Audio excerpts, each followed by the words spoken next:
It's time for Supply Chain Now. Broadcasting live from the supply chain capital of the country, Atlanta, Georgia. Heard around the world, Supply Chain Now spotlights the best in all things supply chain. The people, the technologies, the best practices, and the critical issues of the day. And now, here are your hosts. Hey, good morning. Scott Luton here with you on Supply Chain Now. Welcome to today's show. On today's show, we're continuing a new series, This Week in Business History. So, on this program, we're going to be taking a look back at the upcoming week and then sharing some of the most relevant events from years past. Of course, mostly business focused with a dab of global supply chain. And occasionally, we might just throw in a good story outside of our primary realm. So I invite you to join me on this look back in history to identify some of the most significant leaders, companies, innovations, and perhaps lessons learned in our collective business journey. So now, this week in business history for the week of June 22nd. Let's start with our featured story. On June 26, 1974, an item with a UPC barcode was scanned at a retail location for the very first time. Growing up in high school, I worked at the local Winn-Dixie grocery store in my hometown. My grandfather had worked there. My father had worked there, and you could call it a bit of a tradition. Bagging groceries, stocking shelves, that was the order of the day. And I gotta confess, I had very little awareness and appreciation of one of the key technologies that enabled us to make it through those long days on Sunday, especially just after church, when the buggies were overflowing with hundreds of items to be scanned and bagged. So what does UPC stand for, you ask? The Universal Product Code. You can find it on just about every item in your house. Certainly every item in your average supermarket these days, except some produce perhaps. But even the cantaloupes and the avocados and the Vidalia onions are found with UPCs on them these days. But before we discuss the Universal Product Code, let's go a little further back and understand one of its attempted predecessors. In 1952, a patent was issued to Joe Woodland and Bernard Silver for a bullseye-shaped barcode. Both were students at the Drexel Institute of Technology, which is now Drexel University in Philadelphia. And a local grocery manager had approached a dean at the school at the time and begged for help in making store operations much more efficient and streamlined, especially speeding up the checkout process. I can certainly empathize with that grocery manager. You might can too. Think back to supermarkets years ago, before even basic technology. Paper price tags on every item, which slowed down your stocking and had to be manually adjusted for any sale.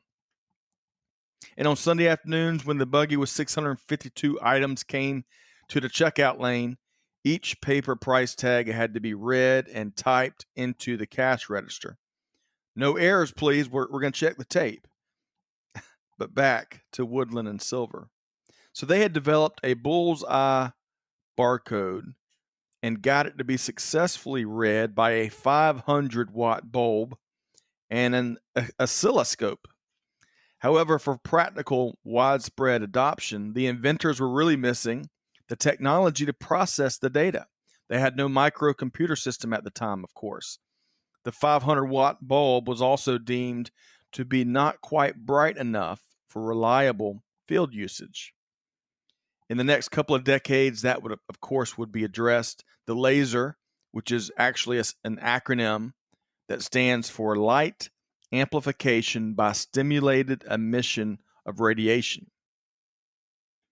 Well, that would be invented by Theodore Maiman, a research scientist at Hughes Aircraft Company. Of course, a computer revolution was already in progress, so retail applications were right around the corner. So now let's fast forward to 1966. Radio Corporation of America, better known as RCA, responded to a Kroger ad where the large grocer was looking for ways to optimize operations and, of course, speed up the checkout process. RCA did its homework, came across Woodland and Silver's patent, and engaged with the two inventors and a few other companies, of course, all to figure out an integrated solution to offer Kroger.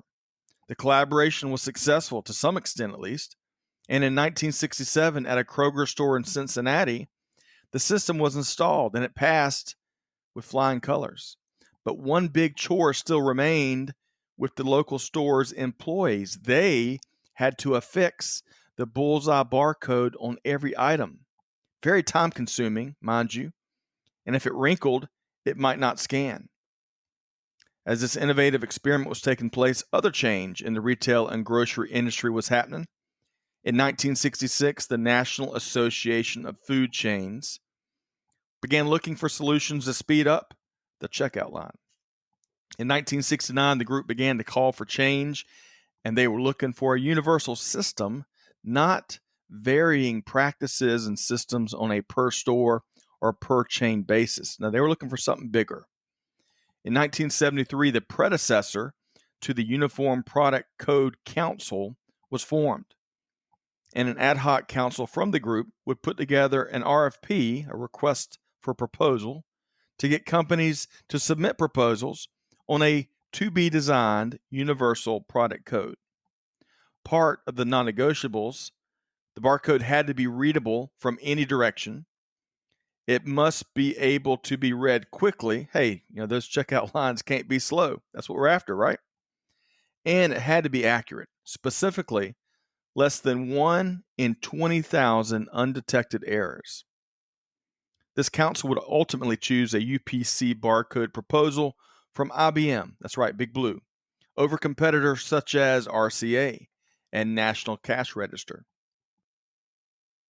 The IBM team behind the winning proposal was led by George Laurer. But in an interesting twist, and there's always interesting twists, it also included significant contributions from one Norman Joseph Woodland. That's right, Joe Woodland from Drexel, who had received a patent back in 1952, was now at IBM and in the right place at the right time to help IBM transform not only its business, but the retail industry. In fact, IBM leadership really seemed to push George Laurer to use Woodland's initial bullseye approach.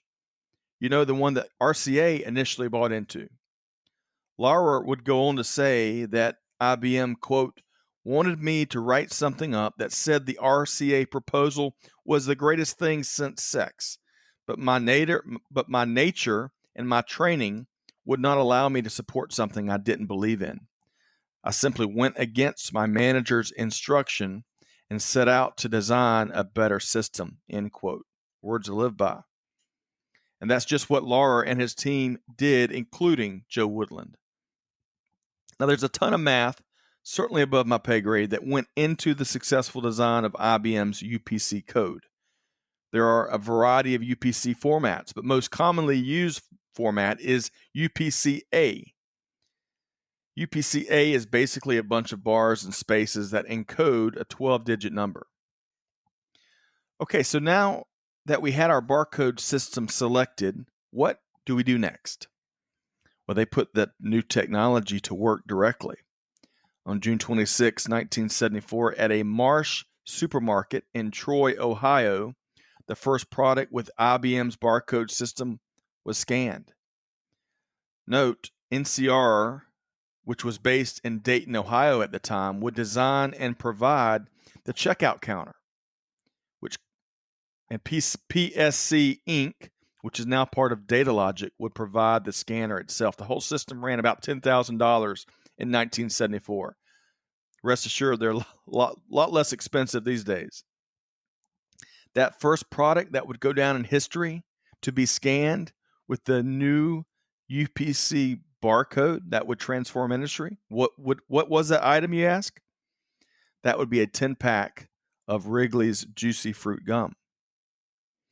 Even though the first test was successful, the newly minted Universal Product Code, commonly referred to these days as a barcode, wasn't widely embraced until bigger retailers adopted the technology.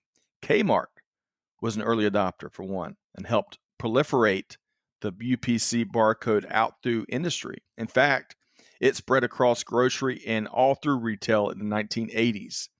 By 1984, over 30% of all grocery stores in the U.S. were equipped with barcode scanners.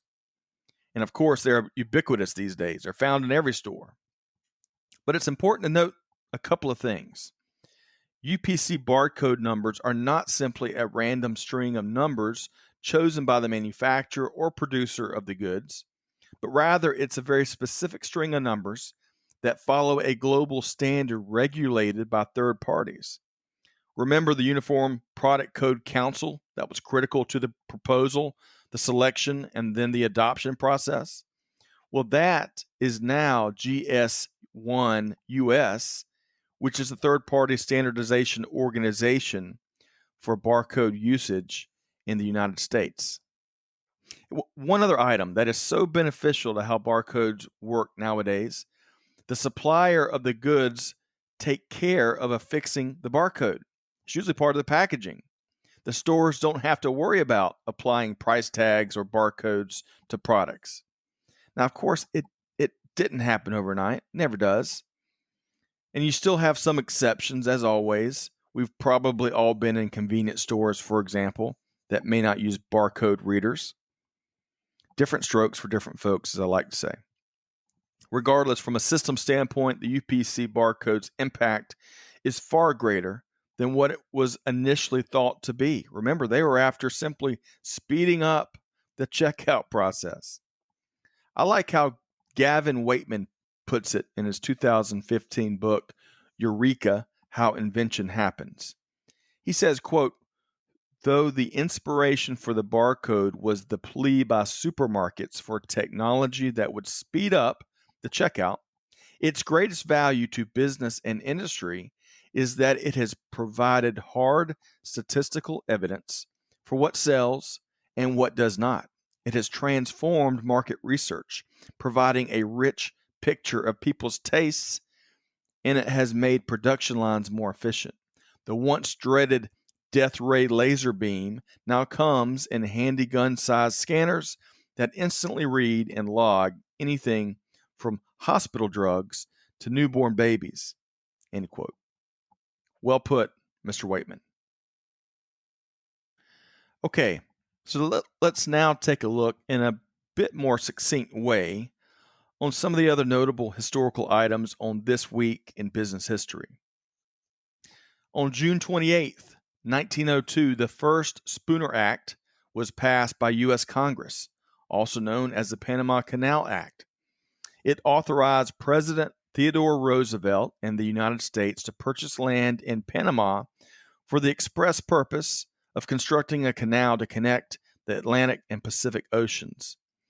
Nicaragua was also considered, but the biggest advantage to selecting Panama was the ability of the project to use and take advantage of the previous French canal efforts in the country. But the construction of the canal was still incredibly dangerous. Over 5,600 workers lost their lives due to disease and accidents. 51 miles long, the Panama Canal was opened in 1914, transforming global transportation, and it certainly continues to serve as a critical component in global trade today. In 1999, the canal's ownership was turned back over to Panama. On June 22, 1910, Konrad Zuse was born. Konrad Zuse, a German civil engineer, computer scientist, and businessman. Zuse was most known for inventing the first working programmable, fully automatic digital computer, known as the Z3, which was completed in 1941. Not quite as robust as our modern devices, its average calculation speed for the addition function was 0.8 seconds. For multiplication, it was 3 seconds. Its program code was stored on punched film. It weighed more than a ton, but nevertheless, it moved the industry forward. On June 23, 1912, Alan Turing was born.